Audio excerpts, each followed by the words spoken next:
Hi friends, welcome to Vani's சமையலறை. இன்றைக்கி வந்து நான் தக்காளி சாதம் எப்படி செய்கிறதுன்னு சொல்கிறேன். இதுக்கு தேவையான பொருள் என்னென்னா, ஒரு பெரிய கிளாஸில் அரிசி, அது வந்து 250 கிராம் கணக்கு வரும். ஒரு 6 தக்காளி, 2 வெங்காயம், புதினா கொத்தமல்லி, இஞ்சி பூண்டு பேஸ்ட்டு ஒரு 1.5 ஸ்பூன் எடுத்திருக்கேன். இதில் மிளகாத்தூள், மல்லித்தூள், கரம் மசாலா, மஞ்சள் எடுத்து வச்சுருக்கேன். இது வந்து பட்டை, லவங்கம், ஏலக்காய், அன்னாசிப்பூ, முக்கு எடுத்து வச்சுருக்கேன். கல்பாசி, சால்ட் தேவையான அளவுக்கு, நெய்யும் எண்ணெயும் கலந்து வச்சுருக்கேன். இப்போ எப்படி செய்யலாம்னு பார்க்கலாம்.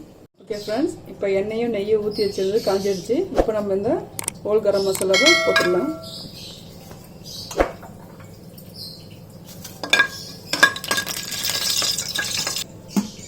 இப்போ இதை வெடிச்சிருச்சு. இப்போ நம்ம ஆனியன் போட்டுக்கலாம்.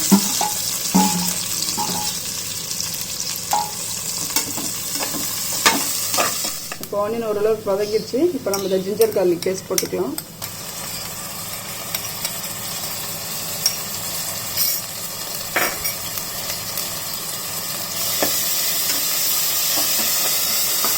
ஜிஞ்சர் கார்லிக் பேஸ்ட் அந்த பச்சை வாசம் போட வச்சு நல்லா வதக்கிக்கோங்க.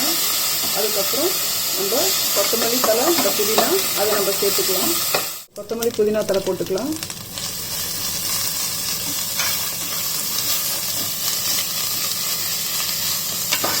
இப்போ நம்ம தக்காளி போட்டுக்கலாம்.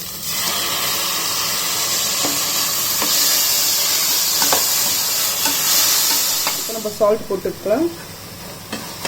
ஒரு நிமிஷம் வதங்கி விட்டதுக்கப்புறம் நம்ம வந்து இதை எடுத்து வச்சிருந்த வரமிளகாத்தூள், மல்லித்தூள், கரம் மசாலா, மஞ்சத்தூள் எல்லாமே ஒன்றா சேர்த்து நம்ம மிக்ஸ் பண்ணிக்கலாம். இப்போ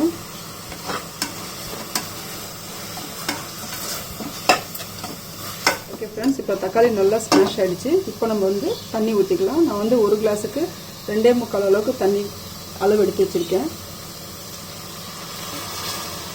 தண்ணி கொதிச்சதுக்கப்புறம் நம்ம ரைஸ் சேர்த்துக்கலாம். ஓகே ஃப்ரெண்ட்ஸ், இப்போ தண்ணி கொதிச்சிருச்சு. நம்ம இந்த ரைஸ் எல்லாமே இதில் ஆட் பண்ணிக்கலாம். லிட்டை க்ளோஸ் பண்ணிவிட்டு ஒரு 7 மினிட்ஸ் சிம்மில் வச்சு அதுக்கப்புறம் ஓப்பன் பண்ணி பார்க்கலாம் ரைஸ் எப்படி வந்திருக்குன்ட்டு. நம்ம டொமேட்டோ ரைஸ் ரெடி. ரொம்ப நல்லாயிருக்கும். Very very simple and tasty. கண்டிப்பாக நீங்கள் ட்ரை பண்ணுங்கள்.